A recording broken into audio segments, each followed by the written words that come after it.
Price the lord. Joyful விசிஐயோட online சர்வீஸ்க்கு உங்கள் எல்லாரையும் நாங்கள் அன்போடு கூட வரவேற்கிறோம். இதனால் நம்ம தேவனை உற்சாகமாக ஆராதிக்க போகிறோம். இப்பொழுது கூட வேதத்திலிருந்து ஒரு பகுதியை சிஸ்டர் தரணி அவர்கள் வாசிப்பார்கள். சங்கீதம் 100வது அதிகாரம் 1 முதல் 5 வரை. பூமியின் குடிகளே, எல்லோரும் கர்த்தரை கெம்பீரமாய் பாடுங்கள். மகிழ்ச்சியோட கர்த்தருக்கு ஆராதனை செய்து ஆனந்த சத்தத்தோட அவர் சந்நிதி முன் வாருங்கள். கர்த்தரை தேவன் என்று அறியுங்கள். நாம் அல்ல, அவரே நம்மை உண்டாக்கினார். நாம் அவர் ஜனங்களும் அவர் மேய்ச்சலின் ஆடுகளுமாயிருக்கிறோம். அவர் வாசல்களில் துதியோடும் அவர் பிரகாரங்களில் புகழ்ச்சியோடும் பிரவேசித்து அவரை துதித்து அவருடைய நாமத்தை ஸ்தோத்தரியுங்கள். கர்த்தர் நல்லவர், அவருடைய கிருபை என்றென்றைக்கும், அவருடைய உண்மை தலைமுறை தலைமுறைக்கும் உள்ளது. ஆமேன். ஆமேன். சிஸ்டர் கிரேஷா அவர்கள் ஜெபிப்பார்கள். ஹல்லேலூயா. ஆண்டவரே, நாங்கள் துதிக்கிறோம், ஸ்தோத்திரிக்கிறோம் ராஜா. இந்த வேளையிலும் தகப்பனே இயேசப்பா ஆராதிக்கும்படியாக துதிக்கும்படியாக ஆண்டவரே எங்கள் தகப்பனே இயேசப்பா ஆண்டவரே நாங்கள் தொழுது கொள்ளும்படியாக உங்களுடைய சமூகத்துக்கு நேராக நாங்கள் வந்திருக்கிறோம். ஆண்டவரே, எங்கள் ஆராதனைகளும் இயேசப்பா நாங்கள் இருக்கிற ஒவ்வொரு பாடல்களும் ஆண்டவரே உமக்கு பிரியமானதாக இருக்கட்டும். ஆண்டவரே, எங்கள் உள்ளந்திரியங்களும் நீங்கள் சுத்தப்படுத்துங்க, எங்களை ஆயத்தப்படுத்துங்க, எங்களை தகுதிப்படுத்துங்க அப்பா. ஆண்டவரே, உங்களுடைய சமூகத்தில் நிற்கும்படியாக ஆண்டவரே இந்த ஆராதனை நாங்கள் ஏறெடுக்கும்படியாக எங்களை தகுதிப்படுத்துங்க, எங்களை நடத்துங்க. ஆண்டவரே, உங்களுடைய கருத்தில் நாங்கள் தருகிறோம், நீரை பொறுப்பெடுத்துக் கொள்ளுங்க, வழி நடத்துங்க. இயேசு நாமத்தில் ஜெபிக்கிறோம் நல்ல பிதாவே, ஆமென். ஹல்லேலூயா. நம்ம எல்லாரும் உற்சாகமாக நம்ம தேவனுக்கு சில பாடல்களை நம்ம ஆராதிக்க போகிறோம். முதலாவதாக நம்மை பயங்கரமான குழிகளிலிருந்து தூக்கி எடுத்து கண்மலையின் மேல நம்ம கால்களை நிற்கும்படியாக செய்த நம்ம தேவனை நம்ம துதிக்கலாம், நம்ம ஸ்தோத்தரிக்கலாம். எல்லாரும் உற்சாகமான காரங்களை தட்டி இந்த பாடலை பாடுவோமா?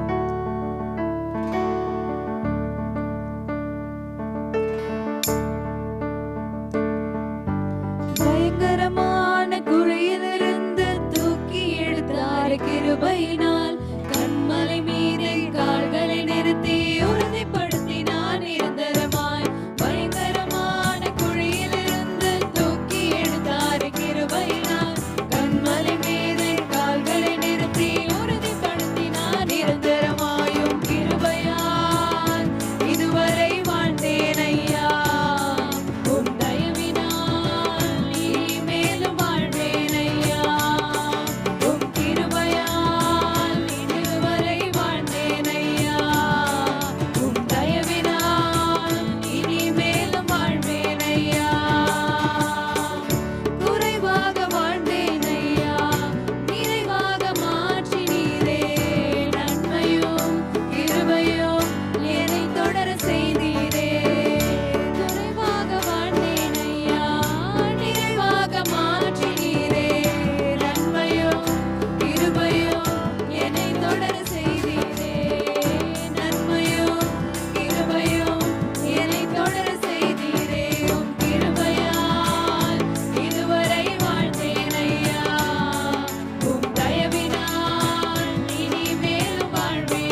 ஏசப்பா. உம்முடைய கிருபையால் நாங்கள் ஆண்டவரே நாளில் நிற்கிறோம் அப்பா. நாங்கள் நிற்பதும் நிர்மூலமாகாமல் இருப்பதும் உம்முடைய சித்த கிருபை தகப்பனே.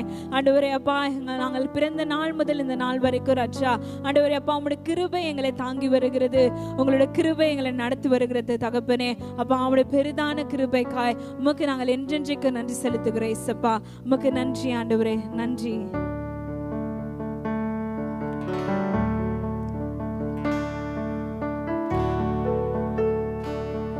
உங்க கிருபைதான் என்னை தாங்குகின்றது. உங்க கிருபைதான் என்னை நடத்துகின்றது.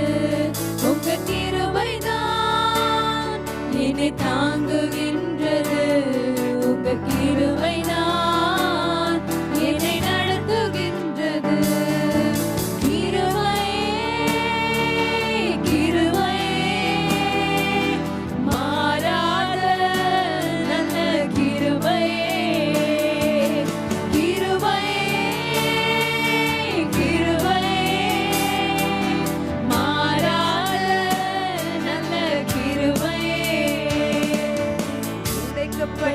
நேரத்தில் எல்லாம் என்னை உருவாக்கின கிருபை இது. உடைக்கப்பட்ட நேரத்தில் எல்லாம் என்னை உருவாக்கின கிருபை இது. கிருபையே, கிருபையே, மாறாத நல்ல கிருபையே.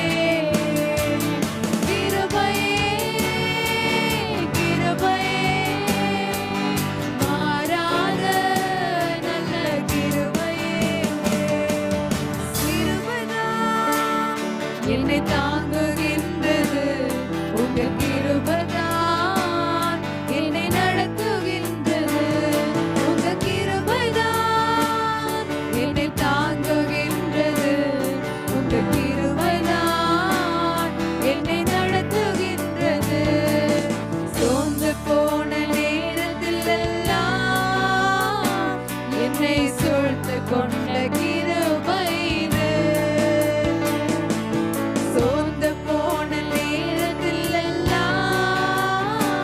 என்னை சூழ்ந்து கொண்ட கிருபை இது. கிருபையே, கிருபையே, மாறாத நல்ல கிருபையே. கிருபையே, கிருபையே, மாறாத நல்ல கிருபையே. உங்க கிருபைதான் என்னை தாங்குகின்றது. உங்க கிருபைதான் என்னை நடத்துகின்றது. உங்க கிருபைதான் என்னை தாங்குகின்றது. உங்க கிருபைதான் என்னை நடத்துகின்றது. கிருபையே, கிருபையே, மாறாத நல்ல கிருபையே. கிருபையே, கிருபையே, மாறாத நல்ல கிருபையே. கிருபையே, கிருபையே, மாறாத நல்ல கிருபையே. கிருபையே, கிருபையே, மாறாத நல்ல கிருபையே. ஹல்லேலூயா. இயேசப்பா ராஜா, ஆண்டவரே அப்பா, உம்முடைய கிருபைக்காக உமக்கு நாங்கள் நன்றி செலுத்துகிறோம். ஆண்டவரே அப்பா, நாங்கள் ஆண்டவரே அப்பா அப்பா ஒளியான சேற்றில் கிடந்த எங்களை ஆண்டவரே அப்பா தூக்கி எடுத்து உம்முடைய கிருபைக்காக உமக்கு நன்றி தகப்பனே. அப்பா, ஒன்றுமில்லாத எங்களை ஆண்டவரே அப்பா நீங்கள் நிறைவாய் மாற்றினீரே, உமக்கு நன்றி செலுத்துகிறோம். ஆண்டவரே அப்பா, எங்களை ஆண்டவரே அப்பா நீங்கள் தெரிந்து கொண்டீங்க. ஆண்டவரே அப்பா, அப்பா பிதாவே என்று கூப்பிடும் புத்திர சுவிகாரத்தின் ஆவி எங்களுக்கு நீங்கள் தந்தீரே, உமக்கு நன்றி தகப்பனே. அப்பா, நாங்கள் சோர்ந்து போன நேரங்களில் ஆண்டவரே அப்பா நீங்கள் ஆண்டவரே அப்பா எங்களை கைப்பிடித்து தூக்கினீரே, உமக்கு நன்றி. உமக்கு நன்றி ராஜா. நீ செய்த எல்லா நன்மைகளுக்காக உமக்கு நன்றி. உடைய கிருபைக்காக உமக்கு நன்றி அப்பா. இந்நாள் வரை உடைய கிருபை எங்களை ஒவ்வொரு நாளும் தாங்குகிறதே, அதற்காக உமக்கு நன்றி ஆண்டவரே. இந்த வேலையிலும் ஆண்டவரே அப்பா, ஆராதனை வேலையிலும் உடைய பிரசன்னம் எங்களோட கூட இருந்தமைக்காக உமக்கு நன்றி செலுத்துகிறோம் அப்பா. இந்த ஆன்லைன் சர்வீஸ் பார்த்து கொண்டு இருக்கிற ஒவ்வொருவரையும் ஆண்டவரே அப்பா நீங்கள் ஆசீர்வதிங்க அப்பா. உங்களுடைய கிருபை அவங்களையும் சூழ்ந்து கொள்வதாக. நீங்கள் தகப்பனே அவங்களையும் அப்பா, அவங்களோட எண்ணங்கள் அப்பா எல்லாவற்றும் நீங்கள் அறிந்திருக்கிறீர் ஆண்டவரே அப்பா. நீங்கள் தகப்பனே உதவி செய்யுங்க, வழி நடத்துங்க. மீதியான நேரத்தையும் உங்களோட கரங்களில் ஒப்பு கொடுக்கிறோம். நீங்க பொறுப்பெடுத்துக் கொள்ளுங்க ஆண்டவரே. எல்லா துதிக்கான மகிமையும் ஒருவருக்கே செலுத்துகிறேன். இப்ப இயேசு கிறிஸ்து நாமத்தில் ஜெபிக்கிறேன் வேண்டுகிறேன் நல்ல பிதாவே, ஆமென். ஹல்லேலூயா. கர்த்தருடைய நாம் மகிமைப்படுவதாக. இந்த காணொலியை காண்கின்ற அனைவரையும் தேவன் ஆசீர்வதிப்பாராக. எப்போதும் நாம் தேவ வார்த்தைக்கு நேராக நாம் கடந்து போவோம். பிரியமான இயேசுவே, எங்களை நேசிக்கிற எங்கள் ஆண்டவரே, எங்களோடு கூட உம்முடைய வார்த்தைகள் மூலமாய் இடைபடும்படியாக தாழ்மையுடன் கேட்டுக்கொள்கிறோம் எங்கள் நல்ல பிதாவே, ஆமீன். கர்த்தருடைய நாம் மகிமைப்படுவதாக. நாம் ஒரு வசனத்தை எடுத்து வாசிப்போம். 2 சாமுவேல் புஸ்தகம் 22வது அதிகாரம் 29வது வசனம். கர்த்தராகிய தேவரீர் என் விளக்காய் இருக்கிறீர், கர்த்தர் என் இருளை வெளிச்சமாக்குவார். கர்த்தராகிய தேவரீர் என் விளக்காய் இருக்கிறீர், கர்த்தர் என் இருளை வெளிச்சமாக்குவார். கர்த்தராகிய தேவரீர் என் விளக்காய் இருக்கிறீர். அப்படி என்று சொன்னால் தேவன் நமக்கு வெளிச்சமாய் இருக்கிறார் என்ற அர்த்தமாகும். 2வது, கர்த்தர் என் இருளை வெளிச்சமாக்குவார். கர்த்தர் நமக்கு விளக்காய் இருப்பார் என்று சொன்னால், விளக்கு என்று சொன்னால் ஒரு இருள் இருக்கிறது. அந்த இருளை நம்முடைய கரங்களினாலோ அல்லது நம்முடைய பலத்தினாலோ அந்த இருளை நீக்க முடியாது. நீங்கள் எவ்வளவுதான் பலமாய் தள்ளி பார்த்தாலும் இருள் அங்கு நீங்காது. ஆனால் ஒரு சிறு விளக்கு மாத்திரம் இருக்கும் என்று சொன்னால் அந்த விளக்கு வெளிச்சத்திலே அந்த இருள் நீங்கி போகும். அப்படி என்று சொன்னால் உன் வாழ்க்கையில் இருக்கிற இருள் போன்ற பிரச்சனைகள் நீ எவ்வளவு முயற்சித்தாலும் உன்னால் அவைகளை நீக்க முடியாது, அவைகளை தள்ள முடியாது. அது உன்னை விட்டு விலகாது. உனக்கு தேவை விளக்கு. அது யார் என்றால் கர்த்தராகிய இயேசு கிறிஸ்து உனக்கு விளக்காயிருக்கிறார். நான் உலகத்துக்கு ஒளியாய் இருக்கிறேன் என்று சொன்னவர் நமக்கு விளக்காய் இருக்கிறார். அந்த விளக்கு அது வெளிச்சமாய் இருக்கிறது, அது இருளை நீக்குகிறதா இருக்கிறது. உன் வாழ்க்கையில எவ்வளோ பெரிய பிரச்சனைகள் வேணுமானும் இருந்துட்டு போட்டோம், ஆனா ஆண்டவராய் இயேசு உனக்கு விளக்காய் இருப்பார் என்று சொன்னால், அந்த விளக்கை நீ ஏற்றுக்கொள்வாய் என்றால், அந்த விளக்கை நீ வைத்திருப்பாய் என்று சொன்னால், அந்த விளக்கு உன் வாழ்க்கையில இருக்கும் என்று சொன்னால் இருள் உன்னை விட்டு விலகி போகும். அல்லேலூயா.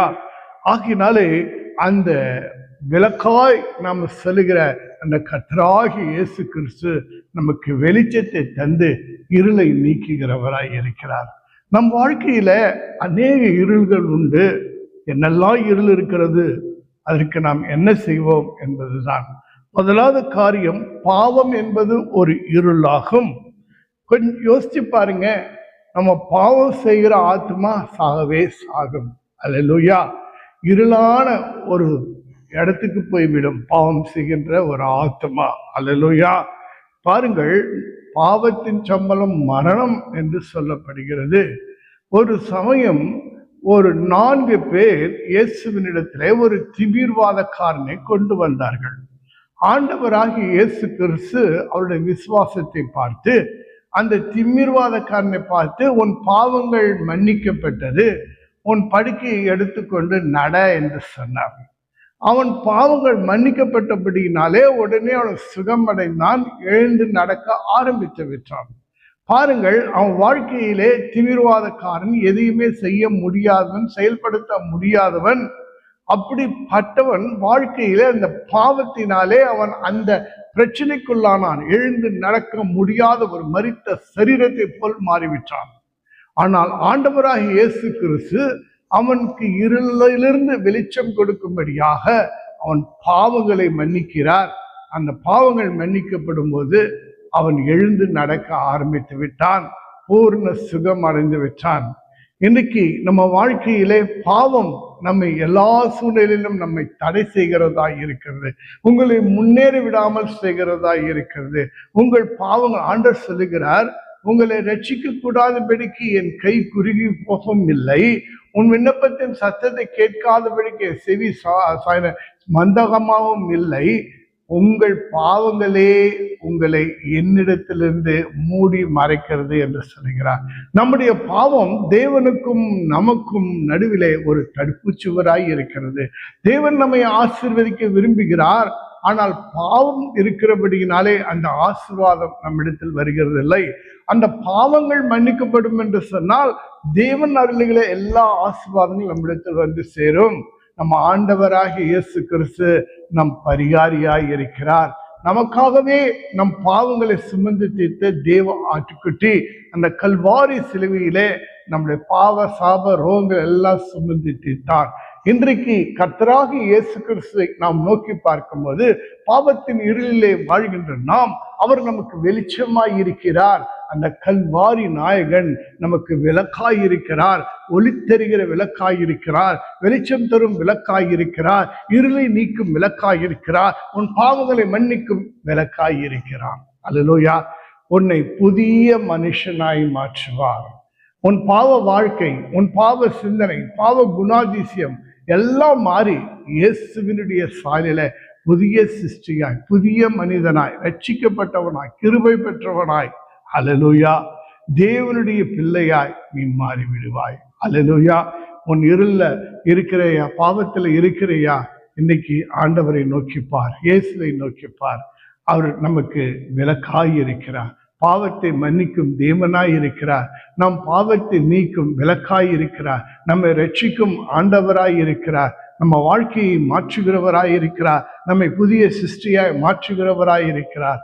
அருமையான தேவ பிள்ளைகளை, இன்றைக்கு பாவம் என்ற இருளில் இருந்திருக்கின்றால் அநேக பிரச்சனைகளை இங்கே சந்தித்து கொண்டிருப்பீர்கள். பாவத்துக்கு அடிமையாகாதிருங்கள், ஆண்டவரை நோக்கி பாருங்கள். உங்கள் பாவங்களை மன்னிக்கிறவர், உங்களை ரட்சிக்கிறவர், உங்களை நீதிமானாக்குகிறவர், உங்களை பரிசுத்தப்படுத்துகிறவர் ஆண்டவராகிய இயேசு கிறிஸ்து. உங்கள் பாவங்களை நீங்கள் அறிக்கையிடும் போது இயேசு கிறிஸ்து உங்கள் பாவங்களை மன்னிக்க உண்மையும் நீதி உள்ளவராய் இருக்கிறார். இயேசுவின் ரத்தம் சகல பாவங்களையும் நீக்கி சுத்திகரிக்கிறதா இருக்கிறது. உன் பாவம் நீங்க வேண்டும் என்றால் இயேசு என்ற விளக்கு தேவை. அவர் உனக்கு வெளிச்சம் தரும்போது உன் வாழ்க்கையில் இருக்க எல்லா பாவங்களும் நீங்கி போகும். அல்லேலூயா. அந்த மனுஷன் அதோ தீவிரவாதக்காரனாய் இருக்கிறான். பாவத்தினாலே வந்த சம்பளம் அவனுக்கு, பாவத்தினால் வந்த வேதனை அவனுக்கு. ஆனா ஆண்டவர் இயேசு கிறிஸ்து அவன் பாவங்களை மன்னிக்கும் விளக்காய் இருக்கிறார். இது அந்த வெளிச்சம் அவனிடத்தில் வரும்போது அவன் வாழ்க்கையில இருந்த பாவம் என்ற இருள் நீங்கி அவன் நல்ல ஒரு புதிய மனிதனாக எழுந்து நடந்து போகிறவனாய் கர்த்தர் அவனை மாற்றினார். அல்லேலூயா. இரண்டாவது ஒரு காரியம் பாருங்களேன், நம்முடைய வாழ்க்கையில இரண்டாவது இருள் என்னன்னா பிசாசு கொண்டு வருகிற இருள். பிசாசு இதோ குடும்பத்தை பிரிக்கிறவன். பிசாசு தன்னுடைய அவனுடைய குட்டி பிசாசுகளை, பல பிசாசுகள், சந்தேகம் என்ற ஆவி, பொல்லாத ஆவிகள், அசுத்த ஆவிகள், பலவீனப்படுத்துகிற ஆவிகள், வஞ்சிக்கும் ஆவிகள், மோசம் போக்கும் ஆவிகளை எல்லாம் அவன் ஏவி என்ன செய்வான், இதோ மனித ஜனத்தை தன் வசப்படுத்தி கொண்டு அவர்களெல்லாம் அடிமைப்படுத்தி வைத்திருப்பான். அப்படியாகவே வேதத்தில் நாம் வாசிக்கும் போது ஒரு தகப்பனானவர் தன் மகனை இயேசுவினிடத்திலே கொண்டு வருகிறார். என்னென்று கேட்கும் போது அவனை ஒரு ஆவி பிடித்திருந்தது. அது ஊமையும் சீடுமான ஆவி. அவனை எப்போதுமே அவனை தீயிலும் தண்ணீரிலும் விழத்தள்ளி அவனை கொல்ல பார்க்கிறதா இருந்தது. அது ஒரு சந்திரரோகம் பிடித்த ஒரு வியாதி என்றும், அது ஒரு அசுத்த ஆவி என்றும், அது பூமியும் சீடுமான ஆவி என்றும் நாம் அந்த இடத்துல நாம் வாசிக்கிறோம். ஆண்டவரிடத்துல வந்தபோது ஆண்டவராய் இயேசு அந்த அசுத்த ஆவியை துரத்தின போது அவன் சுகமடைந்து இதோ அவன் ஒரு புதிய மனிதனாய் மாறினான். இன்றைக்கு அநேக பேருடைய வாழ்க்கையில பிசாசு அலகழிக்கிறவனாய் இருக்கிறான். ஆம், நாம் இன்னொரு இடத்தில் கூட பார்க்க முடியும். இயேசு கிறிஸ்து அக்கறைக்கு சென்றபோது ஒரு மனிதன் கல்லறையில இருக்கிறான். தன்னைத்தானே கல்லுகளாலே காயப்படுத்திக் கொள்கிறான். அவனுக்குள் லேகியான் பிசாசுகள் 6000 பிசாசுகள் அவனுக்குள் இருந்தன. அதை ஆண்டவர் தாமி அதை துரத்தி அடித்த போது அவைகளெல்லாம் ஒரு பன்றிக்குள் போய் அதன் பிறகு சமுதிரத்தில் விழுந்து மரித்து போயின என்று சொல்லி அந்த பன்றிகள் மரித்து போயின என்று நாம் வாசிக்கிறோம். ஆகினாலே இயேசு கிறிஸ்து நம்மை எல்லா பிசாசின் கிரியிலிருந்தும் நம்மை விடுவிக்க வல்லவராய் இருக்கிறார். பிசாசின் இருள் ஒரு ஸ்திரீயை ஒரு 18 வருஷமாக ஒரு கூனியாய் வைத்திருந்தது ஒரு பிசாசு. அவள் அப்ரஹாமின் குமாரத்தி என்று அழைக்கப்பட்டாள். ஆம், ஆண்டவராய் இயேசு கிறிஸ்து அந்த பலவீனப்படுத்துகிற ஆதியிலிருந்து அவளை விடுதலை ஆக்கி நிமிர செய்தார். அவள் சுகமடைந்து இயேசுவை மகிமைப்படுத்தினார். பிசாசின் கிரியிலே அழிக்கவே இயேசு கிறிஸ்து வெளிப்பட்டார் என்று வேதம் சொல்லுகிறது. இன்னைக்கு அநேக குடும்பங்கள்ல சந்தேகத்தின் ஆவி, இதோ அப்போதைகளின் ஆவி, குடியின் ஆவி, கோபத்தின் ஆவி, எரிச்சலின் ஆவி, கீழ்ப்படியாமையின் ஆவி, இது மாதிரி அநேக ஆவிகள் கிரியை செய்து குடும்பத்தை, தனி மனிதனை அலைகழித்து கொண்டிருக்கிறது. ஆனால் இதிலிருந்து நமக்கு வெளிச்சம் வேண்டுமா? இந்த இருளை நீங்கள் நீக்க வேண்டுமா? பிசாசின் கிரியைகள் இந்த இருளை நீக்க வேண்டுமா? அதுக்கு இயேசு என்ற விளக்கு தேவை. இயேசு என்ற விளக்கு உங்கள் வாழ்க்கையில வரும்போது அவர் உங்களுக்கு வெளிச்சம் தரும் பொழுது உன் வாழ்க்கை பிசாசின் பிடியிலிருந்து விடுதலை அடைந்து நீ தேவனை மகிமைப்படுத்துகிற ஒரு வாழ்க்கை நீ வாழ்வாய். ஹல்லேலூயா. கர்த்தருடைய நாமம் மகிமைப்படுவதாக. மூன்றாவது ஒரு காரியம், நம் இந்த பூமியிலே நாம் ஜீவித்து கொண்டிருக்கிறோம். இதோ மனிதர்களுக்கு மனிதர்கள் எதிராக நிற்கிறார்கள். மனிதர்களுக்கு மனிதர்களே சத்துருகளாய் இருக்கிறார்கள். வேலை ஸ்தலத்திலே மனிதன் ஒரு சத்துரு இருக்கிறான். நம் அக்கம் பக்கம் நம் வாழும் ஸ்தலத்தில இருக்கிறான். இப்படியாய் அநேக இடங்களிலே மனிதர்களே நமக்கு சத்துருகளாகி நமக்கு வேதனையை உண்டாக்கும் வழியை ஏற்படுத்துகிறவர்களாய் இருக்கிறார்கள். பாருங்கள், தாவீதினுடைய வாழ்க்கையில அவனுடைய எதிரிகள் அவனை சூழ்ந்து கொண்டு அவனை நெருக்கினார்களாம். உன் தேவனாக கர்த்தர் எங்கே என்று சொல்லி கேட்டார்களாம். அவனை நிந்தித்தார்களாம். அவன் எலும்புகளை எல்லாம் உருவ குத்தினார்கள் என்று சங்கீதம் 42 அதிகாரத்திலே 10வது வசனத்திலே நாம் வாசிக்கிறோம். ஆனால் தேவனாக கர்த்தரோ அந்த எதிரிகளின் பிடியிலிருந்து, அந்த நெருக்கத்திலிருந்து தாவீதை விடுவித்து அவனுடைய இருளை நீக்கி வெளிச்சத்தை தந்தார். ஆம், அவன் ஆண்டவராக இயேசுவின் நாமத்தை, பரிசுத்தமான தேவனுடைய நாமத்தை பிரஸ்தாபப்படுத்தினானாம். ஹல்லேலூயா. இன்றைக்கு உன் வேலை ஸ்தலத்துல இருளாயிருக்கிறதா? ஐயோ, ஏன் இந்த வேலைக்கு நான் போனோம், அங்க எல்லாரும் எனக்கு விரோதமாகவே இருக்கிறாங்களே, இந்த வேலையை விட்டுடலாம், எனக்கு வேணாம், ரொம்ப நெருக்கமா இருக்கு. ஐயா, நான் வாழும் இடத்துல அக்கம் பக்கத்துல இருக்கலாம் பிரச்சனைகளை உருவாக்குறாங்க, என்னால முடியாது, எனக்கு இங்கிருந்து எங்கேயாவது காலி பண்ணிட்டு வேற எங்கேயாவது நான் போயிடலான்னு இருக்கிறேன். இப்படியெல்லாம் பல நெருக்கங்கள்ல, இருள் போன்ற இந்த காரியங்கள்ல வாழவே பிடிக்காத, வேலையே செய்ய பிடிக்காத, கசப்புணர்வோடு கூட, ரொம்ப திகிலோடு வேதனையோடு கூட நீங்கள் இருக்கிறீர்களா? ஒரு சாட்சியான வாழ்க்கை நான் வாழ விரும்புகிறேன், ஆனால் முடியல, இவர்கள்லாம் என்னை நெருக்குகிறார்கள் என்று கர்த்தரை நோக்கி பாருங்கள். ஏசப்பா உங்களுக்கு விலக்காய் இருக்கிறார். அவர்களை ரட்சிப்பார். அவர்களை பிடியிலிருந்து உன்னை விடுதலை செய்வார். அல்லேலூயா. யாரெல்லாம் உனக்கு விரோதமாய் நின்னாங்களோ அவங்கெல்லாம் உங்ககிட்ட வந்து சமாதானமாய் போகும்படியாய் செய்வார். அல்லேலூயா. ஆகினாலே பயப்படாதீங்க. இப்படிப்பட்ட இருள், எதிரிகள் என்று பகைஞர்கள் இந்த இருளை நீக்கக்கூடிய இயேசு என்ற விளக்க நாடுங்க. அவர் உங்களுக்கு வெளிச்சம் தருவார். உன் வாழ்க்கை சமாதானமாக இருக்கும். அல்லேலூயா. கர்த்தருடைய நாமம் மகிமைப்படுவதாக. 4வது ஒரு இருள் இருக்கிறதுங்க, அதுதாங்க வியாதி என்ற இருள். அல்லேலூயா. வியாதிகள் வருவதற்கு பல காரணங்கள் இருக்கலாம். பாவத்தினாலே வியாதிகள் வரலாம், இயற்கையினாலே வியாதிகள் வரலாம், அல்லது சாபத்தினாலே வியாதிகள் வரலாம், அல்லது நம் வாழ்க்கையில வேற ஏதாவது காரியங்களால வியாதிகள் வரலாம். ஆனால் வியாதி என்பது வேதனை நிறைந்தது தாங்க. அது எப்படி வந்திருந்தாலும் அந்த வியாதியில இருக்கிறது ஒரு வாழ்க்கை, இருளான வாழ்க்கை தானுங்க. சரியா சாப்பிட முடியாது, சரியா நடக்க முடியாது, எழுந்து நடமாட முடியாது, நாட்கள் வாழ்க்கை குறுகி கொண்டிருக்கும். நம்ம நினைப்போம், ஐயோ எவ்வளோ மருந்து சாப்பிட்டுட்டுமே, எப்படி விடுதலை ஆகும் தெரியலையே. ஒரு சமயம் ஒரு 12 பாடுள்ள ஸ்திரீ இருந்தா, அவகிட்ட என்ன ஒரு வியாதி, உதிரத்துல ஒரு வியாதி, அதுல இருந்து சுகம் அடையணும். அவ வாழ்க்கையே இருளா இருக்கு. எவ்வளவோ மருத்துவர்களை பார்த்துட்டா, எவ்வளவோ அவ மருந்து மாத்திரெல்லாம் சாப்பிட்டுட்டா, எத்தனையோ ஸ்பெஷலிஸ்ட்லாம் பார்த்துட்டா, ஆனா எதுவுமே நடக்கலைங்க.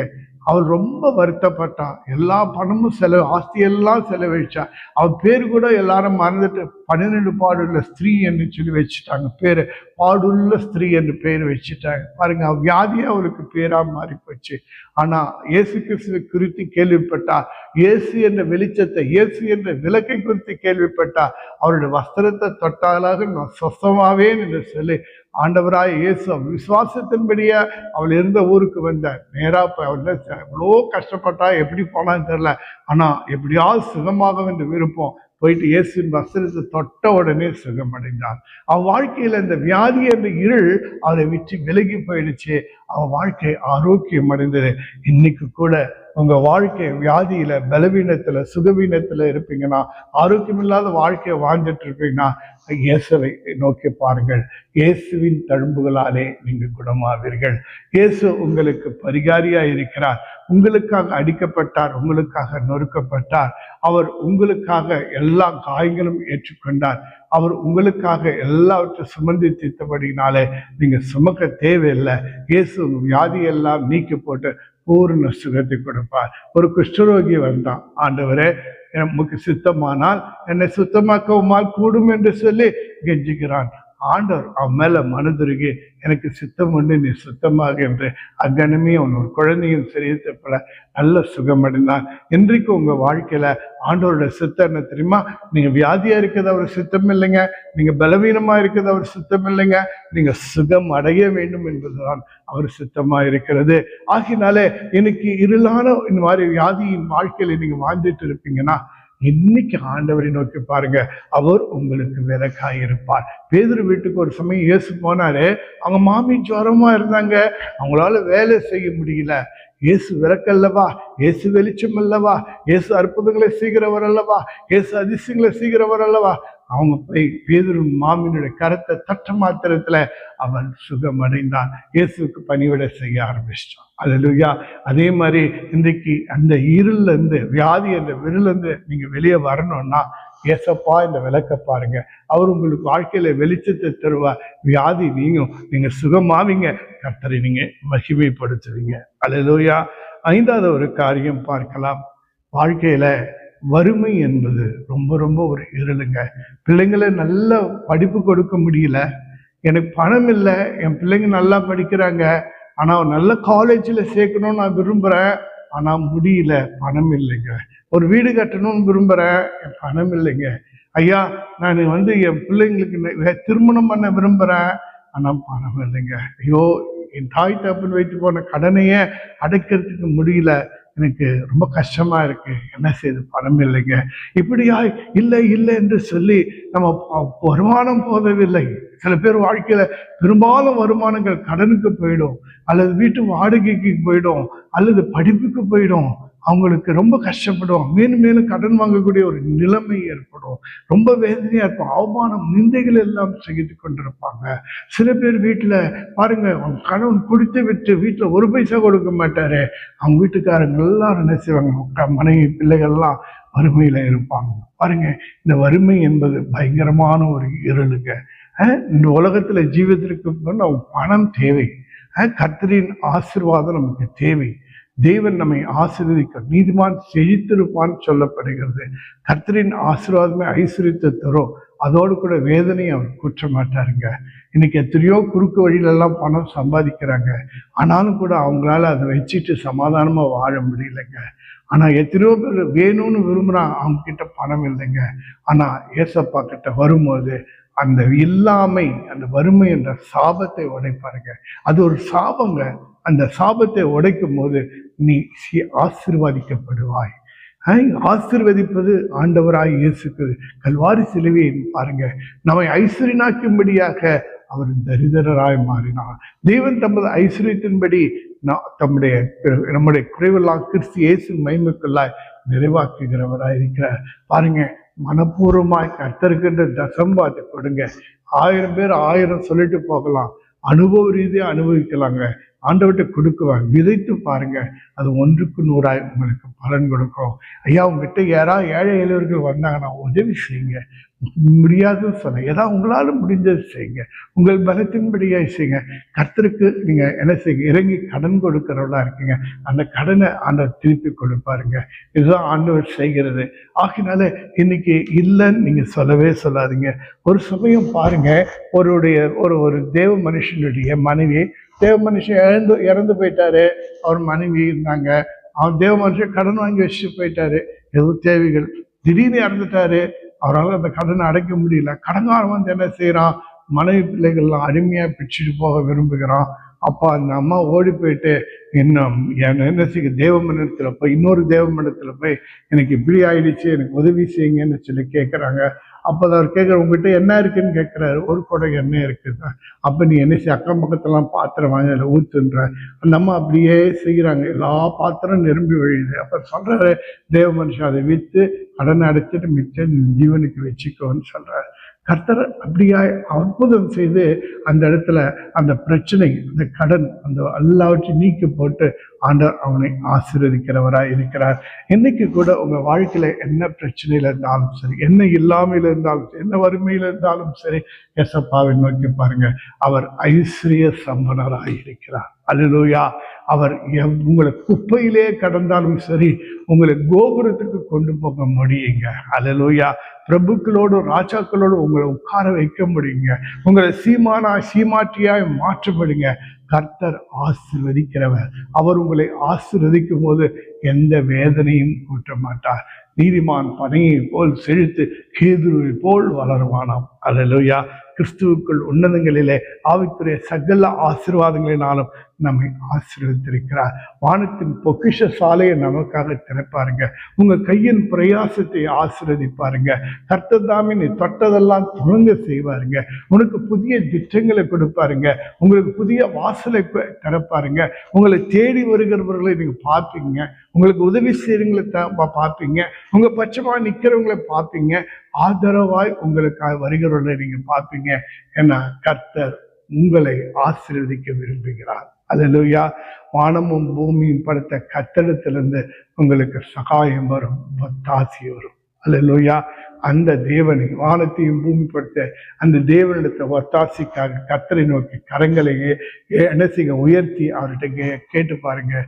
உங்கள் வாழ்க்கையில இருக்க அந்த வறுமை என்ற இருள் நீங்கி உங்களை ஆண்டவர் ஐஸ்வர்யவானாய் மாற்றுவார். உங்கள் தேவைகள் எல்லாம் கர்த்தர் சந்திப்பார். உங்கள் குறைவுகள் எல்லாம் நிறைவாக்குவார். உங்கள் பாத்திரம் நிரம்பி வழியும்படியாய் கர்த்தர் செய்வார். அல்லேலூயா. இன்னைக்கு ஆண்டவர் உங்களோடு கூட பேசுகிறது. உங்க வாழ்க்கையில என்ன இருள் இருக்கிறது? பாவம் என்ற இருள் இருக்கிறதா?